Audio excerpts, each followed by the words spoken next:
Career growth is not a straight and narrow path. We need to understand the pressures that come with growing our careers. I remember many years ago when I was still working in a 9 to 5 position. I was stressed, frustrated, and anxious about my career growth. I had been on the same position for 4 years. And I might add that I was meeting my KPIs at the very least, maybe not exceeding, but at least meeting. So I didn't understand why my career, in my mind, was being stunted, why my growth was being stunted. Today, we're going to be looking at your career from a point of view of understanding that it's never a straight and narrow path. Hi everyone, my name is Bukky and you're welcome to Coffee, Couch and Conversations. Many of us are in a hurry to grow and climb up the career ladder, and that's great. But in hindsight, when I look at myself and my frustrations and my agitations, 4 years on the same level, and I'm meeting my KPIs, then what is going on? What am I doing wrong? At that time, I didn't understand that there were so many factors that we have to consider whilst growing our career. For one, leadership. I can tell you that I probably lacked leadership skills at that time. I was not ready. But in my mind, I needed to grow. Why are you stunting my career? I'm going to leave. As a matter of fact, I did leave because I felt, I needed to leave to grow my career. But leaving isn't always the solution to that problem. That's the truth.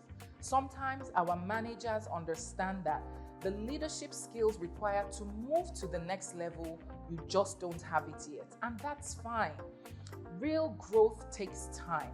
We need to do things in an organic manner because that is the only way it will be sustainable. For example, let's look at leadership. When you move from one level or one position to the other, especially from a hierarchical point of view, you would see that you really don't have leadership skills to manage a team. So if you're looking at growing from one level to the next, you need to start leading people, right? That's part of career growth. My employers or my line managers at that time, they saw that, Bukola, yes, you're doing great on the job, but your ability to lead a team was lacking. And what that meant was that I needed to still grow. I needed to take more leadership classes, and basically understand what it takes to lead a team. At that time, I wasn't trying to have it though. I'll be honest, I wasn't having it, and that's why I left. But I hurriedly came back when I saw the real world. So a lot of times we find ourselves in this position where we feel we need to be growing fast. Everybody is on a fast pace. And it's good, but it's not sustainable. You will be shooting yourself in the foot if you rise to climb through the ladder, through the career ladder. So my advice to us is, let's be patient. Let's grow organically. Spending 3-4 years on a particular role is not necessarily a bad thing. Let's look at technical skills. I've talked about leadership skills. What about technical skills? Now you're moving from one level to another. That higher level is going to require much more technical skills than was required in the previous role or in the previous level. Do you have the technical skills to survive in that new level? At that higher level, have you upskilled yourself to acquire what it takes to manage that new level? Or you feel just because you're meeting your KPIs, you're ready to move to the next level. It doesn't work like that. We need to consider some of those things. Our network as well. We all know the saying, your network is your net worth. There is a certain level you will get to in your career that you need to have a robust network, not just in your industry or sector, but in a myriad of sectors and in a myriad of industries. You can't call yourself a bank manager, for example, and you are limited to only financial services sector. No, you have to have leverage or network in oil and gas, manufacturing, large local corporates, international organizations, public sector. You have to have developed and established solid network in those industries and sectors. That also takes time, ladies and gentlemen. So have you built your network to the point where, as a manager now, they're asking you to go and talk to a permanent secretary in a government parastatal or in a ministry, or they're even sending you to the presidency, or they're asking you to go and represent your organization at the United Nations? These things are important and they take time. So when I say growing your career is not as straight and narrow as we think it is, it's from a perception of understanding that takes time. Now, moving from one level to another, like I said, might take you 3 to 4 years, but it's okay if it takes longer. It's actually okay because you're acquiring more skills at that level.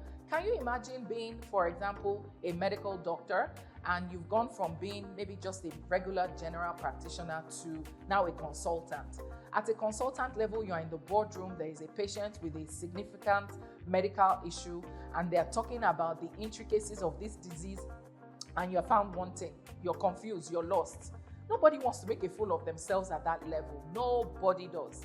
So if you are not able to gather the experience before you get to that level, you will find yourself wanting and you will be shooting yourself in the foot. So again, we need to change our mindset because many of us, especially the younger generation, we're in a hurry to grow. We're in a hurry to make money. We all want to blow, and there is nothing wrong in blowing. I want to blow too, but I understand that blowing takes time. And guess what? How about our financial skills? That is also important because the higher you climb up your career ladder, the more money you're making, or at least the more money you're exposed to. Now, if you're not able to manage your finances or manage your financial resources, you're shooting yourself in the foot again. So, acquiring those skills at lower levels and taking your time to really understand what it takes to manage funds, to manage your personal resources, to be able to advise people on how to manage their resources, to be able to run a functional unit or a team within the organization. These things take time. They really do take time. I'm not talking 1, 2, 3 years. They take a really long time.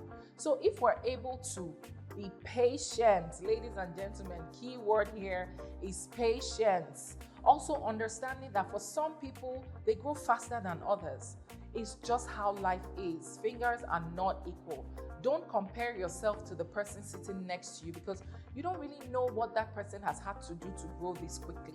You don't know their mental capabilities or capacity. You don't know their previous experience. You don't even know how they got here in the first place.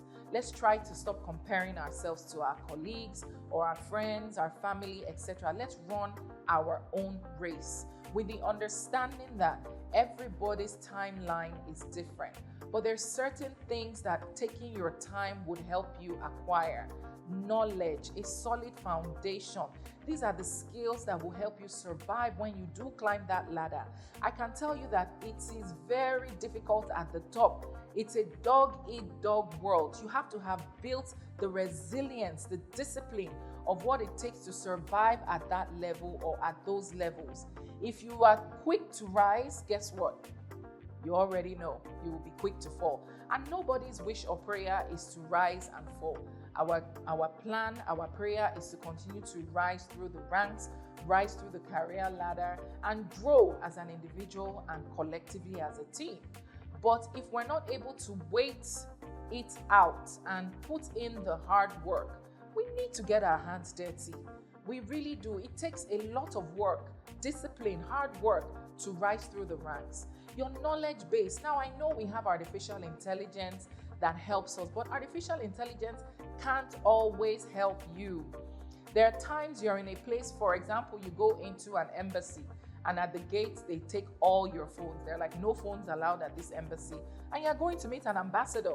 And at that level, the caliber and quality of conversations you will be having will be very high level. There is no AI to help you to quickly search for the meaning of international trade or for the meaning of bilateral trade or all these complex things that you are going to be discussing. But if you've taken your time to grow, these are things that you would have experienced throughout the course of your career. They will be bread and butter to you. They will come very easily to you. Those conversations will be seamless. You can even play the role of a subject matter expert to your audience, where you're now educating your audience about these things because you've spent the last 10, 15 years learning and understanding these things. So again, as much as we understand the pressures that exist in our environment today to succeed, the financial pressures, environmental pressures, and social pressures, we understand that these pressures exist. But if you're going to grow your career, my advice is that you grow it in a sustainable way. And for that sustainability to last, for your career to be sustainable, you have to give it the time it requires. You just have to be patient, you have to be disciplined, you have to be consistent, and you have to learn. Develop yourselves, continue to take those training courses, continue to ask questions, continue to network. Networking is very important, especially the higher you grow in your career. So when you add all these things, develop leadership skills as well. Learn how to manage people. There is a course that I actually facilitate that is called building and developing your team. So learn how to develop a team, learn how to manage your teams. That way, by the time it's pertinent to grow, you won't even need to tell your line managers. They would already see that Bukola is ready to survive at the next level. Bukola is ready to take on new challenges. She's ready to take on this new level or this new role or this new position. So my advice to you girls and guys is take your time, be patient, let your career grow organically. Don't compare yourselves to other people. As much as that is good to aspire, we all have aspirations, and aspirations are great. However, run your own race because everybody's race is different. One of the reasons why I decided to leave where I was after 4 years of what I thought was stagnancy was because everybody around me was growing. I was comparing myself to my friends and I was looking at them growing, and here I was feeling like my career had been stunted. So I got upset and I got frustrated and I was like, you know what? I'm leaving this organization. They don't respect me. They don't regard me. I meet my targets all the time and they are not promoting me. But guess what? When I went to the new job, after I left, I ran back with my tail between my legs. I wasn't ready. They gave me a nice fancy position. I think I was called the operations manager at the time. I was earning 3x my previous salary. I had a car, a driver, a team of 7 people. I thought I had arrived. I struggled. I really, really struggled. I wasn't ready. I wasn't ready because I had only had 4 years of experience and not necessarily managing a team. So I wasn't ready, and my line managers could see that, but I couldn't see it at the time. You know how they say hindsight is always 2020. Yes, indeed, hindsight is 2020. It might seem like it's easier said than done. It's not as easy as I'm saying it is. Yes, I understand that. But trust me, speaking from personal experience, let that career grow organically. Trust the process. Trust that your line managers have seen something, and an area of improvement or a gap that they feel staying at that same level would help you acquire over time. Give yourself grace. Grow. Let it take the time it needs. Don't compare yourself to your colleagues, your friends, like I did. Don't make the same mistake I made, because guess what? When I had to go back to the previous organization, I literally went with my tail in between my legs because it was somewhat embarrassing. Bukola, we didn't chase you away. You were the one that said you needed to leave. So why are you coming back? Aha. It was slightly embarrassing. I had to say, come up with all these nice fluffy stories as to why I would come back. I was fortunate because I added value before I left. So make sure you are adding value, right? And they were happy to take me back, but not everybody would have that opportunity. Another reason they were happy to take me back was because there was actually a vacancy. Sometimes you're not privileged to have a vacant position open when you do want to go back. So instead of losing time, losing resources, losing money, because I was out of a job for a while, I didn't have a source of income, I struggled. So instead of going through what Bukola went through, why not take to this advice to let your career grow organically? Take your time on each level. Just make sure you're adding value to your organization and to yourself, and watch how that career trajectory will hit the sky and even beyond. Thank you all again for tuning in, and I look forward to seeing you next time. Bye.